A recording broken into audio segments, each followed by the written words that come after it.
doesn't mean that Esau is ruling the world. I mean, it sounds good to make every European nation an Edomite, right? Esau had kingdoms before there was a Rome. We're going to break it down this lesson. We're going to show it to you. Esau had kingdoms before there was a Greek kingdom, right?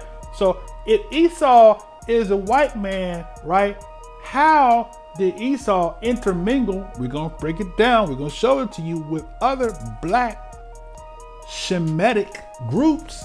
When did he become white? Inquiring minds want to know. So that doctrine that's being taught has big holes in it. Chapter. So go to chapter 7. Because he asked a question. He said in the last verse, he said, how long shall this endure? How long shall what endure? The heathen, not Esau, the heathen that are ruling over Yah's people, right? The firstborn. He said, he asked a valid question. How long? How many Israelites have asked that question today? You come to knowledge you're Israelite, now you ask the question, how long are we going to be in this captivity, brother? Bruh? Say bruh. How long are we going to be in this captivity, bruh? How long you been teaching this truth, right? How long Moray Josiah been teaching this truth, right? And all other Maureen that's teaching this, right? How much longer we going to be in captivity, bruh? We want to know. It's the same question he asked, right? All right, let's go to chapter 7 now. And when I had made an end of speaking these words, there was sent unto me the angel which had been sent unto me in the nights afore.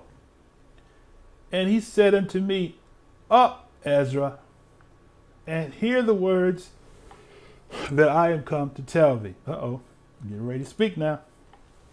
And I said, speak on, by Elohim. Now notice who's speaking to him. Who's speaking to him? It says, the messenger which had been sent unto him, or the angel. So use the word angel. We know Malak, right? So when in the Hebrew, when you see angels, see that's another falsehood, right? I think this thing through now, right? Because we've been taught mythology, right? Do you think he would have freaked out if some two-winged thing flew in his room and started talking to him?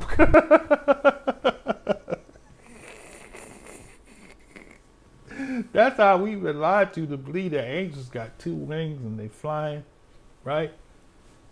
No. I think it's the angels. Well, I think they have 6 wings, don't they? Okay. So you've been lied to again, right? All right, let's go back. So the Malak, the word for angel is messenger or Malak or Elohim, right? Because in some places in the Hebrew, the word angel is translated Elohim, right? Or some magistrate or someone with power or someone that the Most High can trust that he sent to speak a word to somebody. It was not something that just came down from the sky, wings, right? No, that's not it right there. That's wrong, right?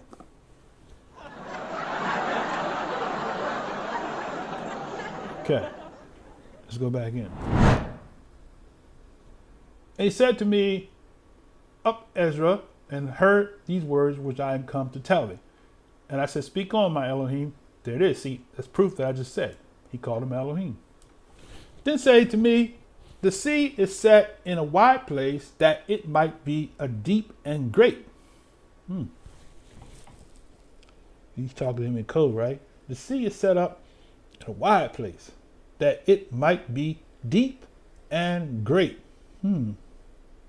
But what the case, the entrance were narrow and like a river. 7. Who then could go into the sea to look upon it and to rule it? If he went not through the narrow, how could he come into the broad? Right? Verse 6. There is also another thing. A city is builded and set upon a broad field and is full of good things. 7. The entrance thereof is narrow and is set in a dangerous place to fall, like as if there were a fire on the right hand and on the left a deep water. And the only path between them both, even between the fire and water, so small that there could be one man go there at once.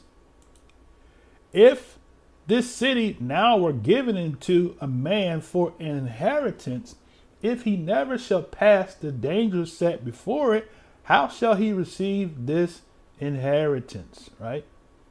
And I said, it is so, master. Then said he unto me, even so also is Israel's portion. Right? Because for their sakes I made the world. See that? Pat yourself on the back, because the Most High said what? That he made the world for you, right? Amen. So people say, oh, y'all think y'all better. We are. Don't ever feel like that you got when somebody says, y'all think y'all better. No, we don't think better. We do. We are. We acknowledge that we are better because Yah said so. So you got a problem with that, you got a problem with Yah. Because Yah said he made the world for us. Right? Because for their sake I made the world, and when Adam transgressed my statutes, then was decreed that now is done. Then were the entrances of the world made narrow, full of sorrow and travail. They are but a few, and evil, full of perils, and very painful, right? Now, kind of funny, little side note here.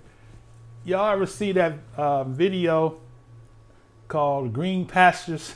The black and white, where the angels in heaven, they got the angels in heaven, they're black, and the Most High is black, right? And all of the characters are black in there, right? It's an interesting little, you can see it. You can go on YouTube and look it up. It's called The Green Pastures, right? It said the interests of the world were made narrow, right? Full of sorrow, travail. They are but few and evil, full of perils and very painful, right? For the interests of the elder world were wide and sure, and brought in more fruit. If then they that live labor not to enter these straight and vain things, they can never receive those that are laid up for them. Read that again now. If then they that live labor not to enter, that's powerful right there. Labor not to enter these straight and vain things, they can never receive those that are laid up for them. That's encouragement right there, right? That's an encouragement right there, right? That is an encouragement. If they that then live labor not to enter these straight and vain things, they can never receive, right? They can never receive those that are laid up for them. Right? So while you in these captive lands, somebody else said it, who said, if you suffer with me, you shall reign with me, right? So while we in captive lands, and it seems like we being ostracized because we rejecting all the false and fables and all of the doctrine of the oppressor, the two main religions of the world, and we following Yah, right? It's an encouragement to know, because you suffer, you're going to reign, right? Hallelujah. Now therefore, why disquiet thyself, seeing that thou art but a corrupt man, and why art thou moved, whereas thou art mortal? Why hast thou not considered in thy mind this thing that is come, rather than that which is present? Then answered I, said, O master, that bears rule, thou hast ordained thou hast ordained thy law that the righteous should inherit these things, but that the unrighteous should perish. Nevertheless, the righteous shall suffer straight things, and hope for why? For they that have done wickedly have suffered the straight things, and yet not see the why. And he said to me, there is no judge above Yah, and none that have understanding above the highest. For there be many that perish in this life because they despise the law of Yah that is set before them. For Yah have given straight commandments. He don't talk out the side of his mouth. He given us straight commandments to such as came what they should do to live,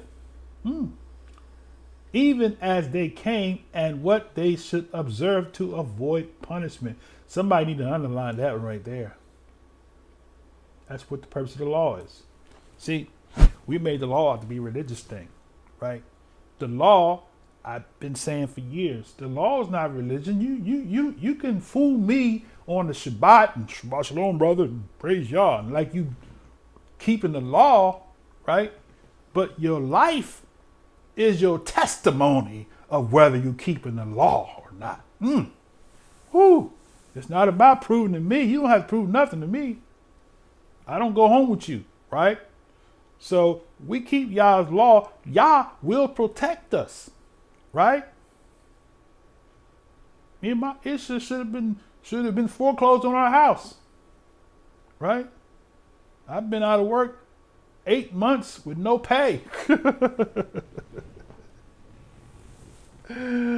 Oh my, but because of obedience to Yah, he's a preserver of life to those that obey him. And you can take that to the bank.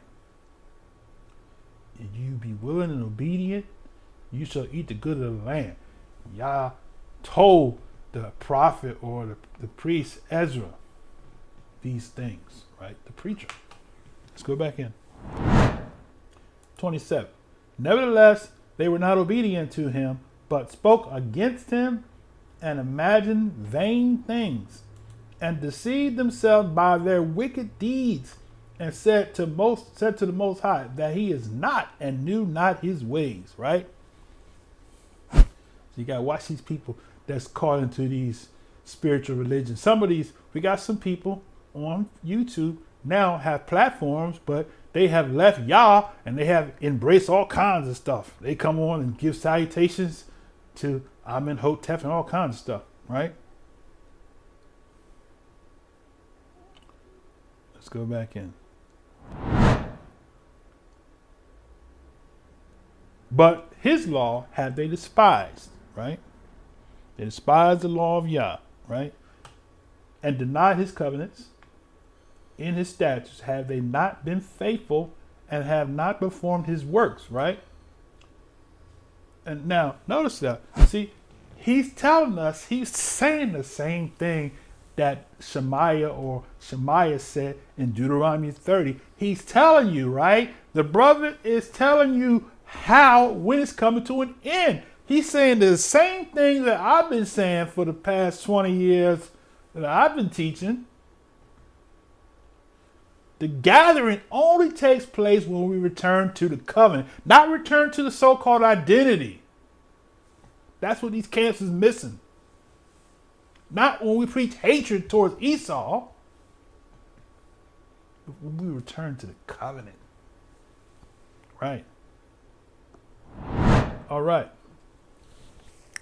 But thy law have they despised and denied his covenants. In his statutes they have not been faithful, they have not performed his works. Therefore, Ezra, for the empty are empty things, and for the full are full things. Behold, the time shall come that these tokens which I have told thee shall come to pass, and the bride, the bride shall appear. Who's the bride? Huh? Who's the bride? The bride shall appear, And she coming forth shall be seen that now is withdrawn from the earth. That's deep. And whosoever is delivered from the foresaid evil shall see my wonders, right? For my son Yeshua shall be revealed with those that be with him, and they that remain shall rejoice within 400 years. Oh, they got Yeshua in there, huh? My son Yeshua shall be revealed with those that be with him, that they may remain, shall rejoice within 400 years. After these years, right? So he's tying this into Daniel's prophecy, right? After these years shall my son the Messiah die, and all men that have life, and the world shall be turned into old silence 7 days, like as in the former judgment, so that no man shall remain. And after 7 days the world that yet awakened not shall be raised up, and that shall die that is corrupt. And the earth shall restore those that are asleep in her. And so shall the dust those that dwell in silence, and in secret places shall deliver those souls that were committed unto them. And the Most High shall appear upon the seat judgment, and misery shall pass away, and the long suffering shall have an end. But judgment only shall remain, truth shall stand, and faith shall wax strong, and the work shall flow, and the reward shall be showed, and the good deeds shall be of force, and wicked deeds shall bear no rule. Then said I, Abraham prayed first for the Sodomites, and Shemaiah for the fathers that sinned in the wilderness, and Yeshua after him for Israel in the time of Achan. Shemuel and David for the destruction, and Shalomo for them that should come to the sanctuary. Eliyahu for those that receive rain, and for the dead that he might live. Yechezkel, Yechezkel for the people in the time of Sennacherib, and many for many. Even so, you got these people interceding, right? Even so now, seeing corruption is grown up and wickedness increased, and righteous have prayed for the unrighteous, therefore shall it not be so now also. He answered me and said, this present life is not the end. He answered to me and said, this present life is not the end, where much esteem doth abide, therefore have they prayed for the weak. But the day of doom shall be the end of this time, and the beginning of the immorality for time for to come, wherein corruption is past. Intemperance is at an end, infidelity is cut off, righteousness is grown, truth is sprung up. Then shall no man be able to save him that is destroyed, nor to oppress him that have gotten victory. I answered and said, okay, this is my first and last saying, and that had been better not had been given to the earth unto Adam, or else when it was given him to have restrained him sinning. Now we can continue reading, but I'm not going to. But so hopefully, prayerfully, you got the point, right? Esau is in the world is not talking about Esau is ruling the world. Okay, so you can take that doctrine, throw that in the trash. Because we just read those 2 chapters to just demolish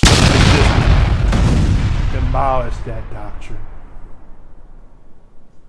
Esau is not ruling the world. Don't you be deceived, be fooled. He's small.